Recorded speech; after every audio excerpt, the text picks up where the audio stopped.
Hello. Once upon a time, in a place named Hesse Castle, which is now part of Germany, two brothers were born, barely a year apart, and named Jacob and Wilhelm. There were other children also in the family, 9 in total, but besides the occasional Ludwig, none of them get mentioned. So let's not break that tradition. They saw the fairy tales of their country as something important and deserving of preservation, and collected and compiled them and published them to great acclaim, eventually amassing over 200.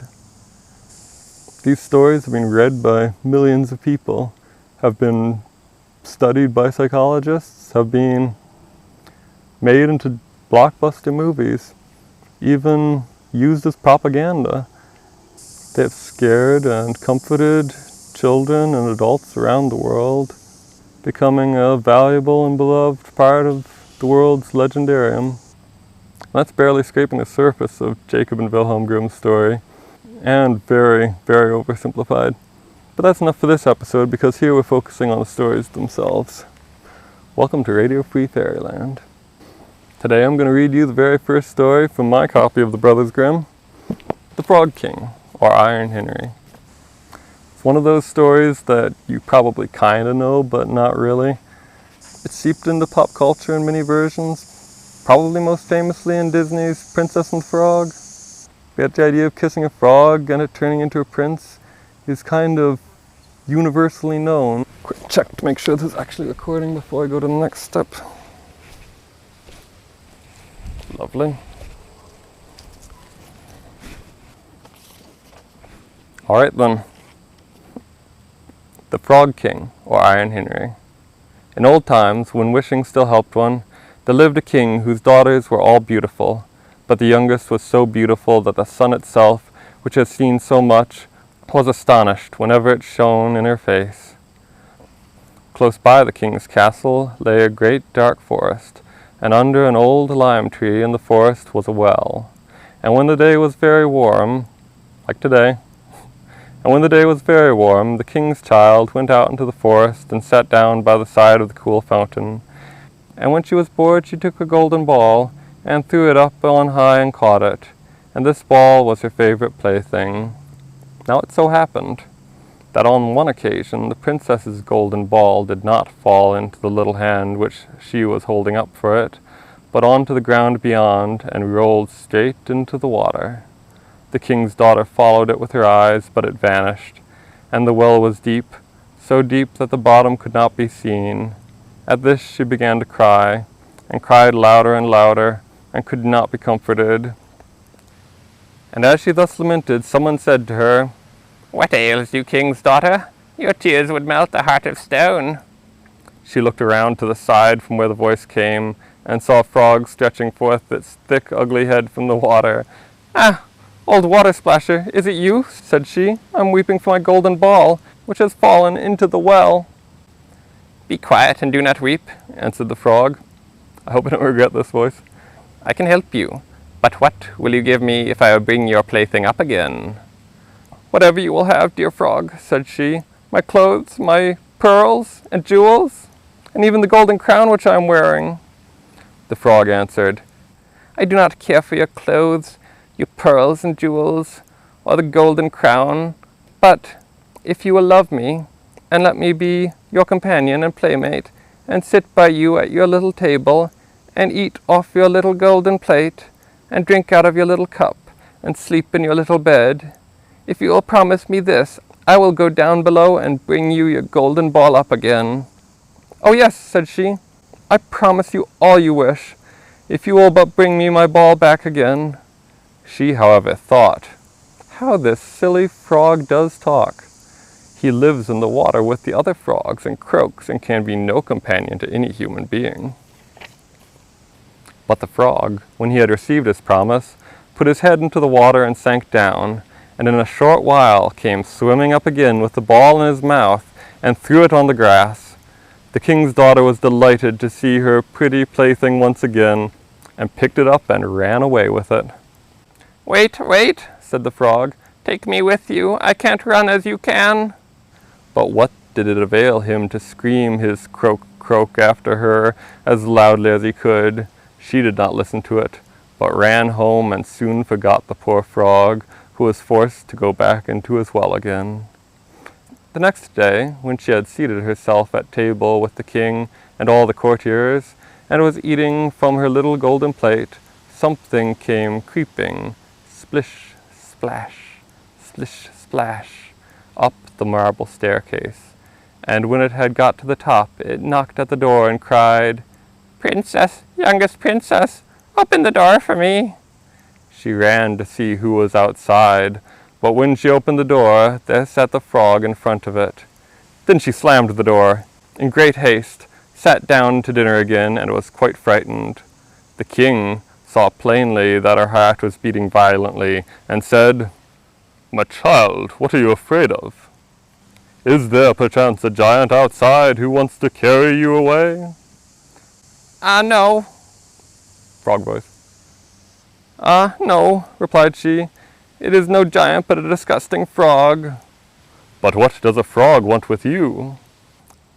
Dear father, yesterday, as I was in the forest, sitting by the well, playing, my golden ball fell into the water, and because I cried so, the frog brought it out again for me, and because he so insisted, I promised him he should be my companion, but I never thought he would be able to come out of his water, and now he is outside there and wants to come in to me."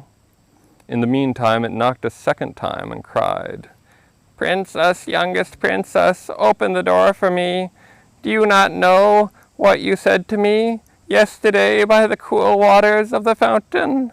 Princess, youngest princess, open the door for me."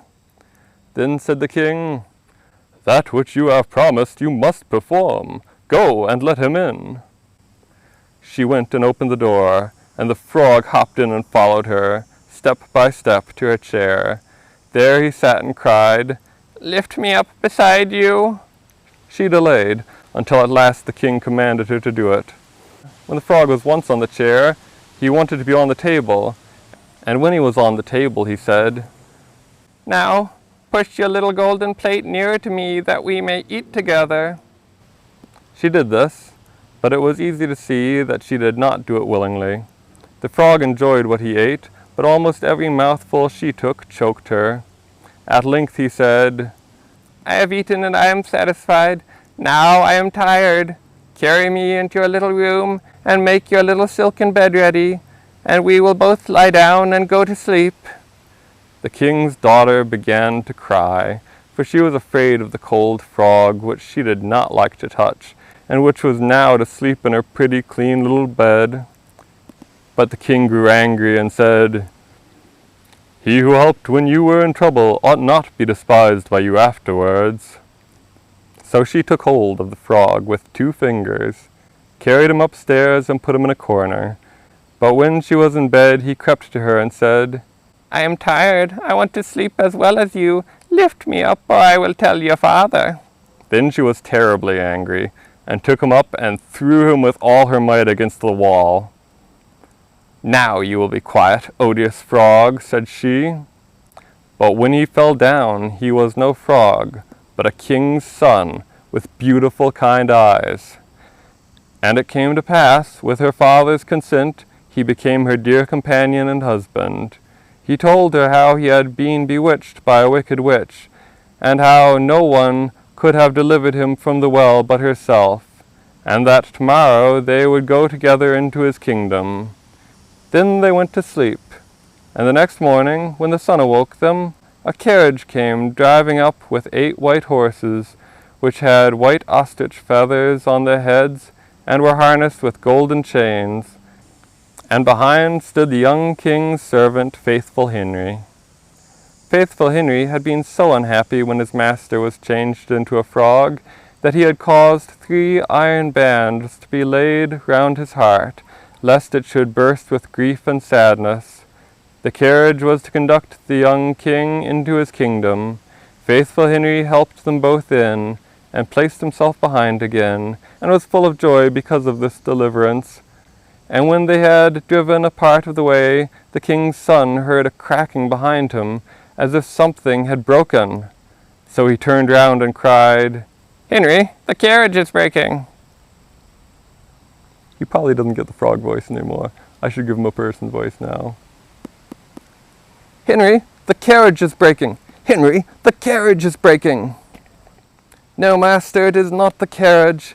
It is a band from my heart, which was put there in my great pain when you were a frog and imprisoned in the well. Again and once again, while they were on their way, something cracked, and each time the king's son thought the carriage was breaking, but it was only the bands which were springing from the heart of faithful Henry, because his master was set free and was happy. And that is the end. Feel free to let me know what you think in the comments. I'd love to talk about it with you. Is there a version you like better? I think some of the later versions have like the frog just having to sleep in the bed for like 3 nights, and then eventually somewhere a kiss got added to it. Also, let me know what you think of Iron Henry. Feels like he kind of shows up after the story's already over, which is a little weird, like an after credit scene kind of deal. Anyway, this has been Radio Free Fairyland. I'll be reading a lot of fairy tales, but I'll also be branching out to some other stories I love. For now, thank you so much. See you again soon, I hope. Bye-bye.